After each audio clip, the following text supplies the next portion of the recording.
samahan niyo naman ako magluto ng dinner. So, isang masamang balita mga mamshi, yung Osmo Pocket 4 natin ay biglang nasira for whatever reason, hindi ko alam. Ini-slide ko naman yung screen niya pero hindi talaga siya nag-o-open. Pero yung gimbal niya gumagalaw. So, that means na naka-open siya pero hindi ko siya magamit. So, sorry guys, pagtsagaan na muna natin ang aking action camera para samahan niyo ako sa pagluluto ng dinner namin tonight. Sabihin ko pala sa inyo kung ano yung lulutuin ko. For today's dinner ay magluluto tayo ng bihon at saka lumpiang Shanghai. So yesterday ang niluto kong dinner dun sa mag-aama ko ay nagluto ako ng Pinoy style na spaghetti at saka pizza. Yung pizza ko na kahapon na ginawa natin is raw. From scratch siya. Hindi siya yung basta nilalagay lang sa microwave. Hindi. Talagang individual ingredients yun. Binili ko, ako nag-prepare. At base yun dun sa mga ingredients na kinakain ng mag-aama. So ayun guys. So pasensya na kayo at hindi natin magagamit yung Osmo Pocket. Hindi ko alam kung anong kakalabasan nito, but so far, may tiwala naman ako with DJI action cameras. Okay naman to pang ganito. Kaya lang hindi ko alam kung okay din ba siya pag mga ganitong parang A-roll na vlogging. So, let's start. So, ang time now, guys, is 5 o'clock. So, usually, guys, 5 o'clock talaga ako nagsa-start magluto. Ayan siya, guys. The time now is 5 o'clock. At yung mga kids ay nasa kwarto namin, screen time nila. Say hi, kids! To Mommy's Vlog. Yes. So, ayun guys. So, iwanan ko muna sila sa loob. So, take advantage sa mga yan. Kasi kapag nagva-vlog ako, yan, pwede silang mag-screen time. So, wag na nating patagalin pa at baka mamaya dumating na si Danny. Na-stress ako guys. Sira yung camera ko. Oh my God. Move on, girl. Natuko na pala guys yung aking meat na gagamitin. So, ayan, malambot na. Sana lumambot siya ng fully. Morning pa lang, tinuko na to. Nilagyan ko na ng with the help of mainit na tubig. Kasi nga, winter ngayon, so ang lamig pa rin, kaya parang nasa rep pa rin yung ating mga karne. Sana umabot yung ating pansit. So, medyo lumambot naman ng pa. Very light yung ating karne. So, sino ba dito guys yung bago magluto, pine-prepare na lahat ng ingredients? So, ako kasi, hindi ako yun. So, hindi ako yun. Ako kasi, habang nakasalang, yan, kasama na yan yung pagkataranta ko sa pagpe-prepare ng mga ingredients. So, kailangan ko yata ng malaki kasi alam nyo guys, wala akong wok. So, dito ko na lang lulutuin yung pansit. So, dito na lang guys. Wala kasi akong wok. Yung wok kasi mas madali sana magluto ng pansit dun. Pero sa ganito na lang ako magluluto kasi guys, hindi ako nagbababad nung bihon kasi 'di ba yung iba ganun yung ginagawa. Nagbababad ng bihon tapos saka lulutuin sa kawali. Ako kasi tinitimplahan ko na yung sabaw tapos saka ko nilalagay yung aking bihon. So prepare ko na yung aking bihon. Ay nako guys, nai-stress ako dun sa camera ko, nasira. Move on, girl. Hindi naman ako masyadong kinakabahan kasi yun naman talaga ay may warranty. Pero syempre, iba pa rin talaga kapag, alam mo yun, hindi mo magamit yung camera mo. So, sa mga hindi pa pala nakasubscribe guys, don't forget to like and subscribe in this video. Yan, para dumami yung ating community ng mga mamshi natin dito sa Australia. So, kanina pala guys, naglinis ako dun sa labas. Nakakaloka. Nagre-request nga ako kay daddy na bumili na siya ng cabinet ng tools niya. Kasi ang sakit-sakit na sa mata ng mga tools niya nakabalandra dyan sa labas. Just put the eye drops in. So, ito pala guys, yung aking bawang na ginagamit, yung may balat pa. Usually kasi, meron tayong mga bawang dito sa Australia. Meron na sila yung balat na yung basta tatantadin mo na lang. Dahil pag gusto ko lumasa talaga yung bawang, gumagamit ako nitong may balat pa. Kasi yung bawang talaga dito guys, is may something sila. Alam mo yung kahit ilang piraso lang yung gamitin mo, sobrang tapang. Lasang-lasa mo naman yung bawang. So, first ay, ang gagawin natin ay gayatin yung karne po. Diyos ko. Lumambot kaya? Oh my God, matigas pa rin siya. Feeling ko pagdating daddy, papagalitan ako nun kasi darating siya. Baka hindi pa ako tapos magluto. Good luck naman sa akin. Ano naman yung karne namin, guys? Ang tigas pa. Well, medyo bato-bato pa. Ano ba yan? Sana all matigas. So, ako talaga, guys, gusto ko sa bihon. Alam mo yung sa mga gantong mga pansit-pansit, gusto ko maraming karne. Grabe na yung pagka-carnivorous ko. So, ang una kong gagawin guys, ay gagayatin ko itong aking karne. Bago sa inyo, ganito ako magluto. Alam niyo yung, yan, ganyan, bahala na yung gayat na yan. Basta magayat. So, ang tawag dito ay cooking with pressure. Kasi darating na yung asawa ko. Dumating siya nang hindi pa ready yung pagkain. Pero usually naman pag dumadating siya, saktong tapos na ako magluto. Ayoko rin kasi guys, nang alam mo yung, ang aga mong sinimulan magluto. Darating siya, malamig na. Ang gagawin mo, init mo na naman. So, ayan, medyo marami tayong maglagay ng karne guys. guys. Kasi mahilig din ako sa karne. So, dito pala hindi na kami masyadong nagkakanin. Ako na lang palang kumakain ng kanin dito sa bahay. Tapos guys, maglagay ako ng konting mantika. Yan, pakita ko sa inyo yung ating pagluluto ng ating pansit. Natin ng mantika, konti lang. Tapos, ilagay natin yung ating pork pag mainit na. Ako guys, ayoko naman ng sobrang daming mantika dun sa ating pansit. Kasi, iasa natin sa karne yung gagaling yung, kasi may mantika na yun. Diba? Ayan. Pag mainit na yung mantika, ilagay na natin yung ating karne. So, intayin lang natin guys na mag-brown yung ating karne. Tapos, dito ko pala lulutuin yung Shanghai. Kaya nakalabas na yan. So, dito muna tayo, chika minute muna tayo habang pine-prepare ko yung mga ingredients. Gayat ko na yung sibuyas. Paghalu-haluin na natin yan guys. Tapos, kasunod naman yung bawang. Sabi ko nga sa inyo, guys, ganito ako magluto. Alam niyo yung iba, pine-prepare muna lahat. Tapos, pag nagluluto na, saka pagsasama-samahin doon. Pinaka-efficient, guys. Ito gawin nyo. Salang nyo na, tapos dire-diretso na. Habang nakasalang, ginagayat na yung mga kasunod na ilalagay. Diba? Mas efficient. Pero in fairness, gusto ko lang talaga mataranta. Mga 4 na pirasong bawang lang to, pero lasang-lasa to mamaya. Ko alam po anong mayroong bawang dito sa binibila namin sa grocery kasi malasang-malasa siya. Naalala ko sa Pilipinas kapag nagbabawang ako, alam mo yung parang isang buong ganun o kalahating ganun, kailangan mo ilagay para lumasa yung bawang. Hirap talagang magaganto. Magluto ng bothered ka. Sira yung camera ko. Oh my God. Move on, gal. Alam nyo ba, ang tagal kong parang naging dream camera ko yon, yung Osmo Pocket na camera. Tapos, nasisira agad-agad. Are you gonna cry? Sana nga covered pa ng warranty. So, ito guys, sinasabay ko na yung bawang saka sibuyas para nagigisa na yung ating karne. So, laksan lang natin yung apoy. Pwede rin natin guys takpan para mas madali siyang maluto. Next natin guys is kukuha na ako ng carrots at saka carrots. Ano pa bang nilalagay ko dito? Ito guys yung sinasabi kong bawang. Ito. Diba? Balat na siya. Wala ka ng effort na gagawin. Tatadtadin mo na lang. Tapos wala na pala akong beans. Kala ko meron pa akong beans dito. Wala na pala. Tapos wala rin kaming repolyo guys. Hindi ako makagamit ng repolyo. So lettuce ang gagamitin natin. Pero panghuli pa naman yan. Sana meron pang beans para may ibang lahok. Kasi gustuhin ko man maglagay ng mga sayote, mga ganun. Ang problema naman, hindi naman kumakain si daddy. Mga ganun, mga sayote. Oh my God. Meron ako guys, broccoli. Tutignan natin kung anong lasa kapag nilagyan ko ng broccoli yung ating pansit bihon. So, ayan. Prepare na natin. So, ito naman guys, ready to ilagay mamaya.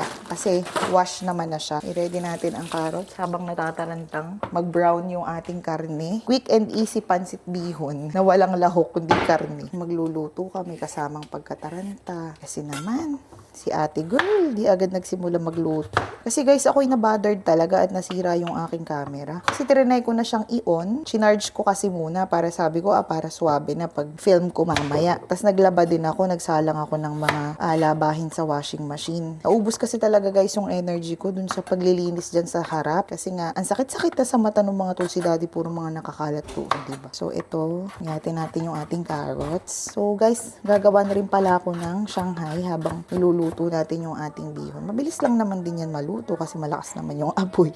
Why? What's wrong? How can I do this with the sound? It will make it. O, diba, nagluluto ka, tapos may mga ganitong abala. Joke lang. So, you just have to turn on the music. I think the audio is on. It's already on, anak. Maybe the volume of your cell phone is too low. That's why you cannot hear it. Alex, I cannot do it. Maybe ask daddy later, okay?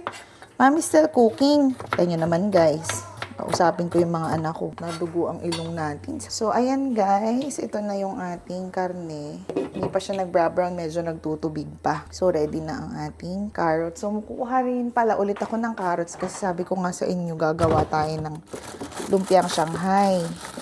So, ang tekniko mga mamshi, sa recipe ko ng lumpiang Shanghai, gumagamit ako ng madaming carrots. Kasi yun yung pagkakataon kong mapakain ng gulay yung mga anak ko. Kasi nga, syempre, alam niyo naman ng mga bata, yung mga dila nila laging allergic sa mga gulay. Kasi ako, nung bata ako, hindi rin ako masyadong kumakain ng gulay. Kaya, ayun. In fairness, mas madali palang gamitin tong action camera kapag mga gantong vlog, no? Kasi just adjust mo lang, ganyan. Appreciate ko naman bigla yung aking action camera. So guys, wag niyo palang kalimutan na mag-subscribe at panoodin yung iba pa nating mga naunang vlogs para ma-entertain kayo, lalo na yung mga mamshi natin na nasa bahay. Kagaya ko, walang kausap, kundi yung apat na pader na bahay, di ba? Yung apat na haligi ng pader nyo. Minsan natutulala na lang din ako, so bakit hindi ako mag-vlog? Kausapin ko yung camera, at least na-entertain kayo, di ba? So itong carrots na ginayat natin ngayon, mamsh, ay ilalagay ko naman sa ating Shanghai. So maglalagay din ako ng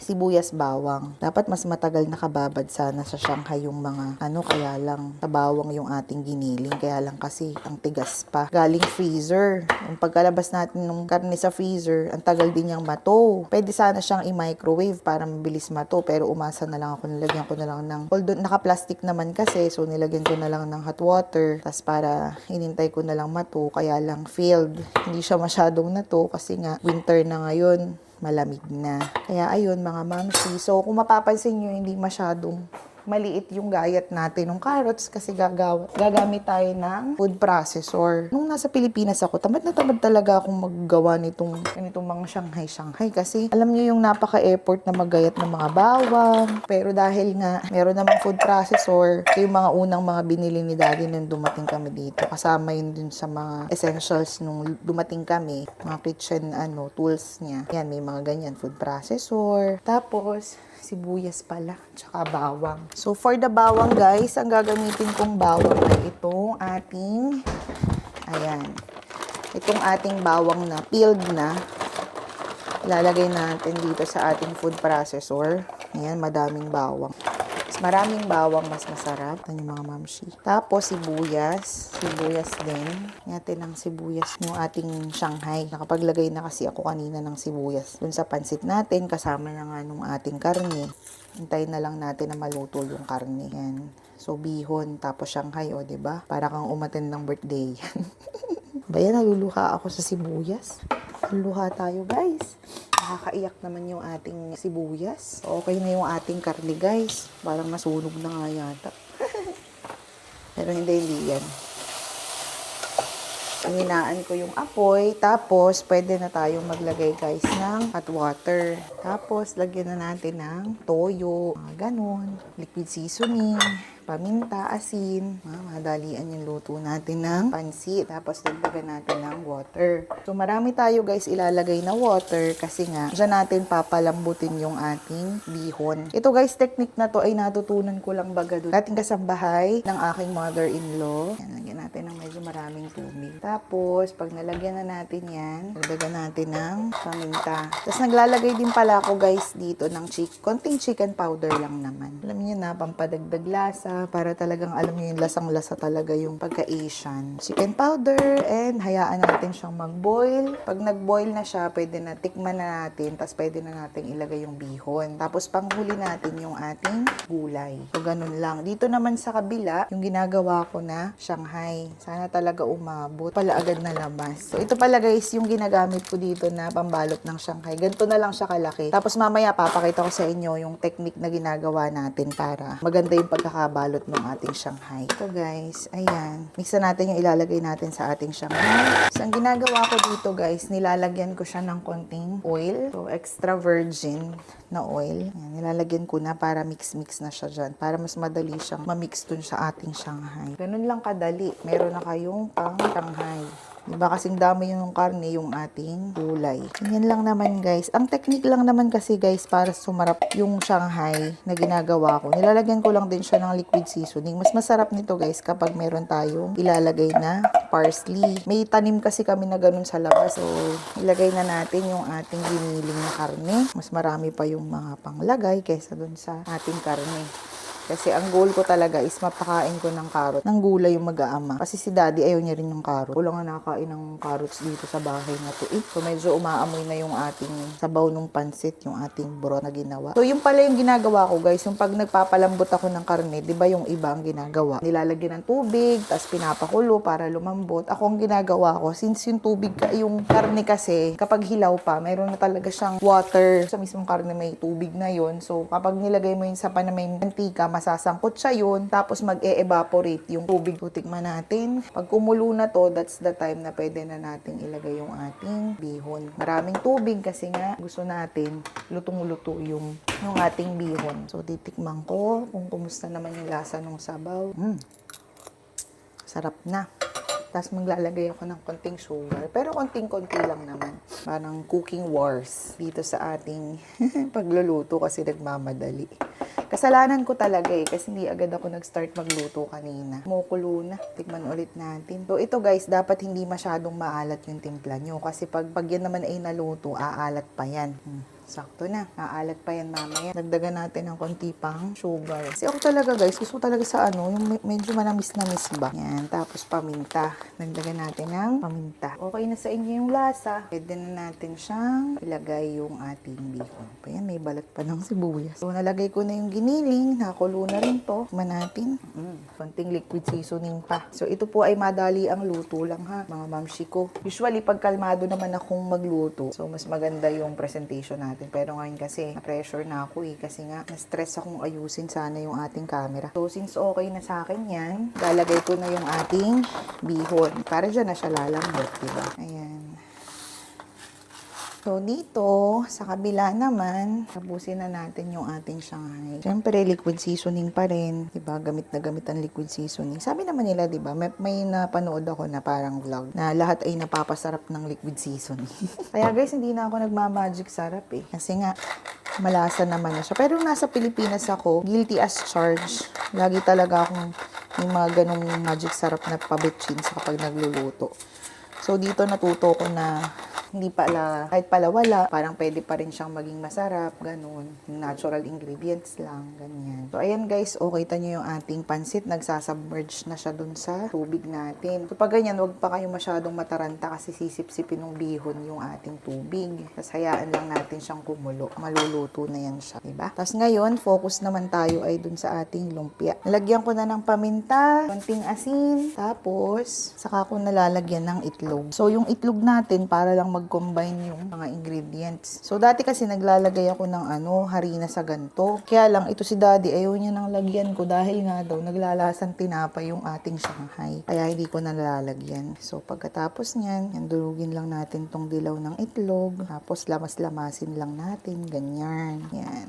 So, ang ginagawa ko dito guys, adjust din. Kapag yung pagkakagawa ko masyadong matubig or alam niyo yun, masyadong tawag dito, hindi siya nagdidikit-dikit. So, that's the time naglalagay din ako ng konting harina. Pero hindi masyadong madami kasi nga sabi ni daddy, ayaw niya nung masyadong naglalasang tinapay daw. Kung alam mo yung laman ng Shanghai mo ay lasang tinapay. Yan. Mostly makikita mo ang konti lang nung karne na nilagay ko kanina pero dumami siya gawa nga ng carrot, sibuyas, bawang, mga ganon. So, ayan. Tapos, start na nating painit yung ating mantika. Tapos, sabay balot na to. Ganun lang yung technique kapag nagmamadali kayong makapagluto ng dinner ng ating pansit. Good luck. Sana sakto yung tubig na nalagay natin. Pa rin ako napakali. Ilagyan ko pa rin ng pepper. Dito na si daddy. Hindi pa luto. Sorry. Uy, daddy. Ito pala si daddy. Hi. Hindi pwedeng magalit. Naka-vlog. Uy, daddy, may problema ako. Nasira yung aking camera. Tama, daddy. Nakaharap sa'yo. Diba, i-figure out mo muna dyan at ako continue ko lang yung aking vlog. So, kita nyo guys, yung bihon natin. Nasisip-sip na siya. Sabi ko naman sa inyo. Sige, mag-aano na yan. Nilagyan natin ng paminta pa. So, kailangan haluin pa ulit yung ating Shanghai. Daddy, wait ka lang dyan, ha? Kasi ako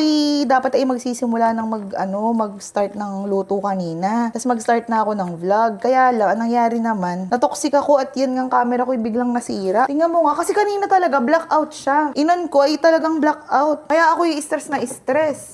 Di hindi agad ako nakapag-start magluto. Haluin natin ang aking pansit. Nasipsip na nung ating bihon yung ating tubig na tinimpla kanina. Kaya hindi ko inalatan kasi pag yun ay inalatan mo, masyado namang magiging maalat yung bihon. Ayan, hintayin muna natin siyang mag-evaporate. Evaporate? Huwag naman sana maging epic. Ganun lang guys, kasimple. Tapos mamaya tikman natin ang ating perfect bite.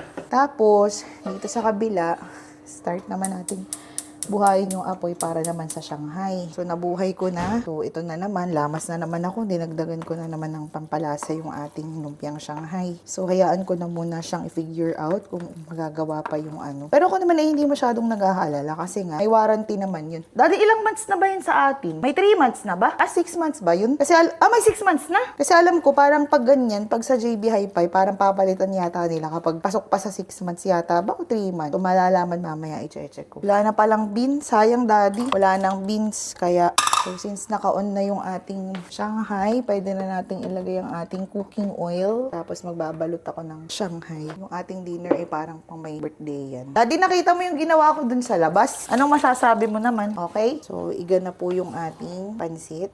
Mahina na yung apoy. Pwede na nating ilagay yung ating gulay. Kasi hindi maganda kasi dito sa pansit kapag yung gulay mo masyadong tawag dito. Yung alam mo yung masyadong malambot. Labsay. Labsay yung term sa amin pag masyadong lutong-luto yung gulay sa pansit. Diba? Tapos, ipanghuli natin guys yung lettuce. So, tikman natin, taste test kung okay ang lasa para tanyo naman, ang ganda ng pagkakaluto, diba? Kanina ang daming tubig pero perfect na siya ngayon. Natin. Taste test natin guys. Takan okay na. O diba? May pansit ka na. Habang nagbabalot, diretso na agad dun sa lutuan. Para matikman din natin kung okay ba yung lasa. So, hindi masyadong malabsay yung ating giniling, kaya yung ating Shanghai, kaya hindi ko na kailangan lagyan ng harina kasi nga, sabi ko nga sa inyo kanina, si daddy ayaw niya ng naglalasang tinapa yung Shanghai. So, ito pala guys yung tekniko ng pagbabalot. Kalat mo lang na ganyan, tapos saka mo iikot. Yung iba kasi naglalagay pa ng tubig. Pero since yung food processor tayo ng sibuyas bawang na may carrots, may kasama na siyang mantika. Hindi na siya kailangan, alam mo yung sasawsaw ka sa tubig para magsara yung wrapper, ganun. Kita nyo, medyo nalabas-labas pa yung mantika. Ganun lang guys yung paggawa natin ng lumpiang Shanghai. Napakasimple lang, pero ang sarap kainin. Tsaka pati kahit konti lang yung ginawa mo na giniling, marami ka nang magagawa na Shanghai. Pero kapag bibili ka ng ready-made na, syempre iba na yung lasa. Hindi mo matatansya kung anong gusto mong flavor ng iyong Shanghai. So basically guys, ganyan lang naman. So meron akong chika sa inyo. Meron akong friend dito na ang technique naman niya ng paggawa ng Shanghai, niluluto muna niya yung karne kasama yung ginigisa na niya, kasama yung sibuyas bawang, tapos yung gulay, mga pang seasoning. Tapos saka niya babalutin pag naluto na niya. Trinay ko yun before. Masarap kasi siya talagang mag-Shanghai. Trinay ko naman siyang gawin pero hindi nag-work sa akin kasi ang nangyayari, since naluto ko na siya, pagkatapos kung pag ipiprito ko na dun sa kawali, nasisira, nagpuputukan yung mga Shanghai. Alam mo yung parang nag-new year yung mga Shanghai. So sa akin hindi nag-work. Mas effective pa rin sa akin yung ganito na piprituhin mo siya. Hindi siya yung parang pre-cook na yung pinakalaman, diba? So, ayan guys. Bilisan natin kasi makagutom na si daddy. Tapos mamaya, ligpit-ligpit naman. Ganun lang ang aking routine. Sino makakapag-imagine na sa Pilipinas, uuwi ako na may kakain na lang ako, may hain na. Tapos dito ako ang nagluluto. Pagkatapos mo magluto, ikaw din ang maghuhugas, diba? Pero syempre, iba pa rin na pag housewife ka, hindi ikaw yung nagtatrabaho, hindi ikaw yung nag-iisip kung saan kukuha ng panggastos, ganyan, pambili ng mga kailangan. So, yun. Grateful pa rin naman tayo. So, yan. Mainit na yung mantika natin. Pwede na nating ilagay yung aking mga nagawang Shanghai. Diba, guys? Walang isang oras, meron na tayong hapunan. So, dapat, guys, sa gusto nyong technique ng luto ng Shanghai na crunchy, dapat i-sure nyo na, bago nyo ilagay yung Shanghai, dapat ay sobrang init na nung mantika. Tapos, pag sobrang init na nung mantika, medyo hihinaan nyo na yung apoy. Kasi, kapag hindi nyo hininaan, masusunog agad yung wrapper. Tapos, yung loob, medyo may pagkahilaw pa. Or worse, titigas yung Shanghai nyo. So, yan ay natutunan ko na lang dito. Sa dami ko na kasing beses nagawa ng Shanghai. So, nagiging trial and error din yung aking paggawa. Sabi nga ni daddy dun sa isa naming vlog, yung luto ko daw ay minsan masarap, minsan hindi. Pero, nakaka-offend, pero at least, parehas minsan. Mas masama naman yung minsan masarap, madalas hindi. O, diba? Okay na yung pansit natin. Ang ihahabol ko na lang dun ay yung ating lettuce para magkaroon naman ng gulay. Akala ko talaga, meron pa akong beans. Wala na pala. Kung may beans sana, mas masarap sana yun. Pero anyway, hindi rin naman ako mahilig sa beans. Si daddy sarap Masarap siya sa ganun. Maganda kasi sa ganun, guys. Pag dito bumili ka ng ganun, may nabibili na siya na, alam niyo yung ready to cook na. Hindi mo na huhugasan, hindi mo na gagayatin. Kasi nakaano na siya, prepared na. Dagdagan lang natin ng konti. Tapos yung matitira nito, pwede nating lutuin sa mga susunod na araw. Kasi may time na pag ganito, hindi naman bihon yung pagkain namin ng dinner. Si daddy, ginagawa ko lang siya ng noodles. Tapos yung noodles, iba't ibang broth. Maraming broth na pwedeng po, pwedeng mga beef broth, pwedeng chicken, pork, ganun. Pero mas madalas po laging chicken lang. Kasi minsan alam niyo yung may mga araw na tinatamad kang mag-experiment. Tapos parang gusto mo doon na lang sa sure na. Pero dapat talaga pinagpapalit-palit kasi on his end, nakakaumay naman kapag paulit-ulit, diba? Tuloy lang natin itong ating pagbabalot ng Shanghai. Hindi, okay na to. Bawal magalit, naka-vlog. Bawal magalit. Pero kung patay ang vlog, yan. Kagaganan na yan. Magliling-galing din. Sabihin nun, ano ba yan? Late na ako umuwi. Hindi pa ready yung pagkain. Ano ka ba naman? Diyan ka. Ganun daw sabihin yun. So, ayan guys. Ready na. Hugasan natin yung lettuce. Tapos, ready na natin. Kung masyadong dadamihan, ilagay natin dito. Gayatin natin. Tapos, hugasan natin. Tapos, pwede natin ilagay na doon sa ating pansit na bihon. Hindi ko na pala ilalagay yung broccoli, mga mamshi. Kasi, parang na-realize ko, parang hindi rin naman nga bagay. Baka uminit ang ulo ni Da. Ito natin ang apoy ng ating Shanghai. Tapos hugasan ang gulay at ilagay na natin doon sa ating bihon. So dapat guys, ito ay drain na drain para hindi naman madagdagan yung tubig ng ating bihon. Taste test ko nga ulit ng bihon ko.